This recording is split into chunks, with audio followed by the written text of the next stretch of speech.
Holy balls was I excited for this movie. I so desperately wanted this to be another experience like when I saw the first Avengers. You know, just filled with laughter, nerds in the audience applauding all around you. My point is, the first movie rocked, and I was really wanting this one to be even better. Was it? No. But apart from comparing it to the first Avengers movie, is it good overall? Also no. But do I think that this movie sucks? Yes. But did you know that the dictionary definition of suck is to draw into the mouth by contracting the muscles of the lip and mouth to make a partial vacuum? Do you know what that means? It means opinions aren't facts. We all got that? Don't get me wrong. I've reviewed worse movies. But I, for one, was really shocked to find out how much it reminds me of movies like Man of Steel. But just like I can say that I enjoy a bad movie like Batman and Robin, I can also say that I didn't enjoy a competent movie like Avengers Age of Ultron. Unlike Man of Steel, which is just a bad movie overall. But even if you are a Marvel fanboy, you're allowed to critique a movie if you feel like the filmmakers aren't doing their best. So anyway, it's time I talk about the reasons Avengers Age of Ultron sucks. There's just way too much. That's it, there's just too much. That's the best way that I can describe Age of Ultron. It's just too much, and it does it all wrong. It's pretty clear Joss Whedon was biting off way more than he could chew. The first one, there's a lot of stuff that I knew worked, and I felt like everybody had their moment. And in the second one, the job just got harder. The amount of characters he shoves in here is baffling. Of course, you got Iron Man, Captain America, Thor, Hulk, Black Widow, Hawkeye, and Nick Fury, but this one also includes Ultron, Claw, Falcon, and War Machine, and if that wasn't enough already, they also got to introduce Scarlet Witch, Quicksilver, and Vision. Barely any of these characters get a decent amount of screen time, and the ones that do are boring as shit. The abundance of characters isn't even what bothers me the most about this movie though. I'm shocked to say this, but there's just too much action. Ultron is a robot with billions of copies of himself, so their action is pretty much elongated scenes of the Avengers fighting off waves of robots. The CGI fuckfest is not the least bit exciting. Are you really ever concerned with the safety of our heroes during all this shit? The best action scene in the movie is the first one, where the heroes are breaking into somewhere for something. It's not tense or anything, but they're fighting people here.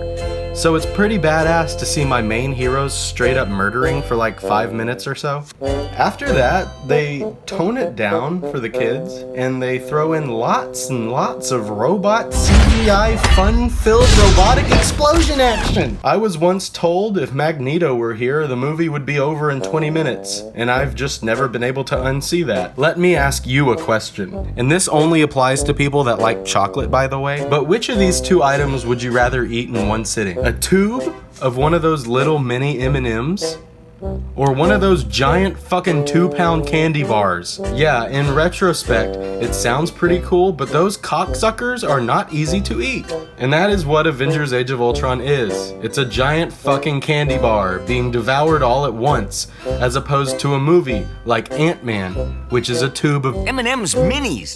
They're delicious, and it makes you want more. Ant-Man is a smaller scale movie and a delicious movie. Much better than Age of Ultron, which just has way too much everything. So does that mean that you don't like Infinity War cause it has more characters than Avengers Age of Ultron does? While Infinity War did have more characters, I feel like the Russo brothers did a better job at balancing them all out fairly, not equally. Meaning the characters that earn more screen time got it, and the characters that haven't been as important up until now aren't given a lot to do, but they still have scenes that are important to the plot. Joss Whedon had no idea what to do with characters in this movie. This leads me into my second problem with the movie. The characters. Don't get me wrong, some characters in this movie are done very well. Take Hawkeye for instance. He's easily the best part of this movie. We learn a lot more about him in this one than we did in the first movie. He's got charisma. He's actually really funny in this one. Okay, look, the city is flying. We're fighting an army of robots. And I have a bow and arrow. None of this makes sense. See, if more scenes in this movie could be that self-aware, then it could have been a lot more fun. The only characters in this movie worth talking about that actually have an arc, I'm not saying that what they have is a good arc, but they have an arc nonetheless. Those people are Hawkeye, Black Widow, Hulk, and I guess Scarlet Witch. Nobody else gets any sort of character development. Other than creating Ultron, Iron Man has a vision of something that doesn't happen, so they have something scary to show in the trailer. Thor bathes in some foreign water, dreams about Thor Ragnarok. Captain America might as well not even be in this fucking movie. Hulk, see now, he has an arc, but is that a good thing? See, they try to force feed us this romance between Hulk and Black Widow, and holy shit, is it awkward. Didn't realize you were waiting. I would have joined you, but it didn't seem like the right time. They used up all the hot water. I should have joined you. Missed our window. Did we? What the fuck? So yeah, that's some weird shit, and it ends with Hulk just leaving in an alien ship. So stupid. Also, there's Quicksilver, who's played by Kick-Ass, and shit is he bad. His accent is terrible for one, and he's just so uninteresting. Ask anybody that's seen it and they'll probably agree. Quicksilver in Days of Future Past was way more interesting, and he was in that a year before this one. Also, he had less screen time than this douchebag. Amazing how Whedon can waste more screen time to craft a character that's less interesting. Oh yeah, Ultron's a character too, cause his name's in the title, so I guess I gotta talk about that shit. Ultron is... I've discussed how I don't like 100% CGI villains already. I feel disconnected and I always prefer it to be an actual actor playing the part. Of course, it can be done right. However, here it is not done right at all. They make him funny, and I say that very loosely because he's a robot. Whenever I saw the trailer, he came across as very menacing, but in the movie, he's like... Look at me. Do I look like Iron Man Stark? I'm sorry. I'm sure that's gonna be okay. I'm sorry. Nobody has to break anything. Clearly, you've never made an omelet. You beat me by 1 second. I know you've suffered. Captain America. I can't physically throw up in my mouth. They should have made him this menacing presence. That is the only way that he could have worked as a villain. One that shows no mercy, has no emotions. Imagine like Terminator in the robot form. You know, that shit would have been a lot cooler than the goofy Disney robot we got. Wait, guys! The storyline. Hold on to your dick, cause this one's a little confusing. It opens with the team in Sokovia, and they're after this guy Wolfgang Van Fucker and the scepter from the first movie, which was taken to Asgard at the end of the Avengers, wasn't it?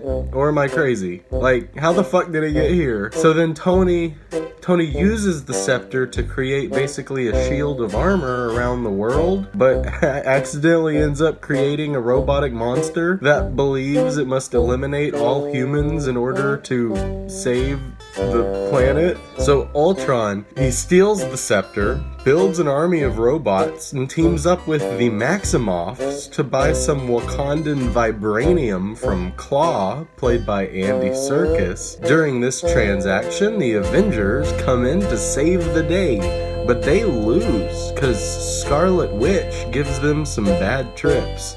They all hide out at Hawkeye's place for a bit, except for Thor, who proceeds to go somewhere with Dr. Selvig to have hallucinations about Ragnarok and Infinity War. Then Nick Fury shows up to convince the team to stop Ultron. So Ultron's trying to upload himself into a new body, but for some reason now Scarlet Bitch decides to read his mind. She sees his generic plan for world domination, and then they turn on him. So in yet another overblown action scene, Captain America, Black Widow, and Hawkeye steal the body Ultron was trying to upload himself into. So now Tony uploads Jarvis into the synthetic body, even though Jarvis was clearly blatantly killed earlier in the movie. This creates Vision, who accompanies the Avengers and Quicksilver and Scarlet Witch to Sokovia, where Ultron plans to lift the island high up into the sky and then crash it down into Earth. This is supposed to cause global extinction, I guess. So you get about 30 more minutes of CGI robots getting ripped apart with no tension at all. And finally, we get about 5 seconds worth of tension as it appears Hawkeye is gonna get shot protecting this kid. No, not Hawkeye! But then Quicksilver sacrifices himself for Hawkeye. I mean, I'm glad this stupid bitch died and not my boy Hawkeye.